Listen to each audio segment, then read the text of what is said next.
Julen Rementería del Puerto, del Grupo Parlamentario de Acción Nacional, para hablar en contra. Tiene 5 minutos. Nada más. Espérate, déjame.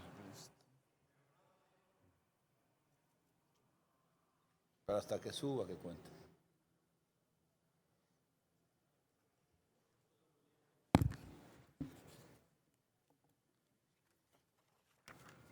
Gracias, presidente. Adelante, senador. Si midiéramos el desempeño del país durante este primer año de gobierno en términos de la escala de Andrés Manuel López Obrador, todos deberíamos estar completamente felices porque vamos requete bien.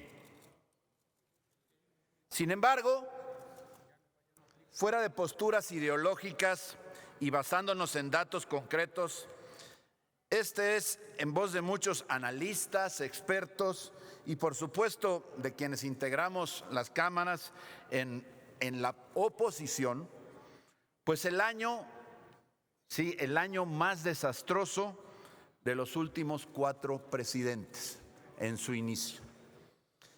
Esta forma de hacer política evidentemente no está funcionando y prueba de ello es la baja en la calificación de su propia popularidad. Hay estudios que claramente reflejan, publicados por el Universal unos, otros por La Razón, otros que ha hecho Mitofsky, empresas nacionales reconocidas, en donde en varios casos ya coinciden que entre el inicio de esta gestión y la actualidad ha habido un retroceso en su popularidad de 20 puntos. Y eso no es producto de la casualidad, ha sido porque ha habido malas decisiones. Miren, este gobierno, para decirlo de una manera elegante, es un gobierno de simbolismos. La cancelación del aeropuerto por supuesta corrupción. La apertura de Los Pinos porque era un lugar de despilfarros. La cancelación del Estado Mayor Presidencial porque era muy caro. El uso de un vehículo Jetta, aunque ya no lo usa, ya cambió. La supuesta venta del avión presidencial y otras naves donde a la fecha hemos pagado casi 20 millones de pesos y ahí sigue el avión sin venderse, pero ya se dice que el avión se fue. El cambio de nombre del Instituto de Administración de Bienes y Activos al del Instituto para devolverle al pueblo lo robado, que al final hará lo mismo. Y así podemos enlistar un sinnúmero de símbolos que al final chocan con la realidad. Sabemos que no habrá crecimiento económico, todos lo sabemos, a pesar de que había un crecimiento muy pequeño, muy reducido, ahora ya no habrá crecimiento económico. Pero existe una promesa de que íbamos a crecer al 6% en algún momento, no sabemos cuándo, desde luego no en este año y no en esta administración, lamentablemente, por cierto, porque no le deseo esa desgracia a México. Es claro que no ha disminuido la violencia, pero existe la promesa de que con abrazos y ya no balazos lo vamos a resolver. Tampoco ha funcionado. Es claro que no ha desaparecido la corrupción, pero bueno, ya sacamos pañuelo blanco, como si eso fuera suficiente para decir, porque lo dice el presidente, todo tiene que ser verdad. Pues no, señor presidente, la corrupción nos ha acabado, lamentablemente.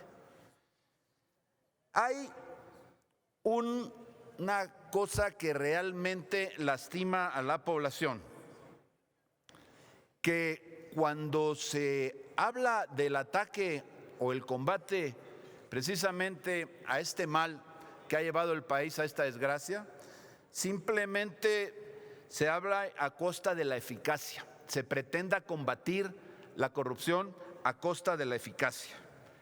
El día de hoy, el dictamen que estamos discutiendo, al final lo que nos ofrece es la propuesta en los términos del presidente. Llegó aquí, se revisó, se mejoró, se fue a la colegisladora y allá dijeron no, como el presidente lo dice. ¿Por qué? Porque es un símbolo que quiere, porque al final de lo que habla es algo que en los hechos no va a ocurrir. Sabemos que el pago de impuestos representa una fuente de ingresos importantísima. Sin ellos no sería efectible todos los derechos que tienen los ciudadanos a exigirle a los gobiernos. Pero esto, la inversión pública, la educación, todos los servicios no se van a dar sin ellos. Al final, no estamos hablando de que se pueda condonar los impuestos. Lo que estamos hablando es que ya existe la posibilidad de hacerlo y que, por supuesto, condenamos las condonaciones que se hicieron en el pasado. El PAN las condena. El problema es que este dictamen no impide eso. Es una simulación, es un símbolo. Mañana poder decir, ya el presidente no va a poder condonar los impuestos. Pues no es cierto. Este punto y coma o este coma, como dijeron que al final se quitó, al final no cambia la redacción, no cambia el sentido. Lo que dice el 28 constitucional en su primer párrafo, aún con la modificación, con la fe de ratas, sostiene la posibilidad de lo que establece el 39 en el Código Fiscal de la Federación, de que pueda haber condonación, de que pueda haber exenciones y de que pueda haber todo lo que dice el título de porque lo supedita a lo que digan las leyes.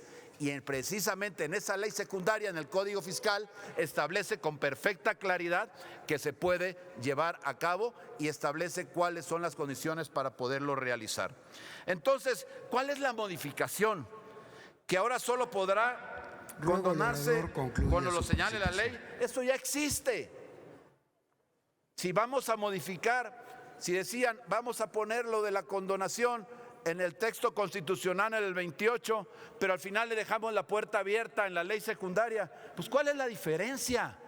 No nos engañemos. Ahora, si lo que pretenden es hablar ya en una legislación secundaria de coartar esa posibilidad de condonación, bueno, ¿y por qué no se hace con perfecta claridad desde el texto de la Constitución y no tener que ir a esperar a ver cómo sucede? Y por supuesto, con la mayoría simple que tienen, esa que hoy está chiflando, pues poder hacer la posibilidad de una reforma a modo de poder llevarse las reformas como ellos quieren y al final de cuentas servirse con la cuchara grande en una reforma en donde no requieren la mayoría calificada. Y entonces sí, quién sabe qué va a pasar con esas excepciones y quién sabe si las amenazas que aquí ya se dijo por un senador puedan actualizarse. Ya existe en la Constitución la exención, solo se le agrega la condonación, pero se sigue permitiendo la ley secundaria. Por lo tanto, me parece a mí que lo que es esto, un buen propósito para mañana decir, ya el presidente se quitó esa facultad de poder condonar. Pues no, no es cierto, no se la quitó, no engañen a México, no engañen a la población. Si quieren realmente prohibir al presidente la posibilidad de condonar, hagámoslo, pero no lo simulemos. Basta ya de simulaciones. Es cuanto, presidente. Gracias, senador.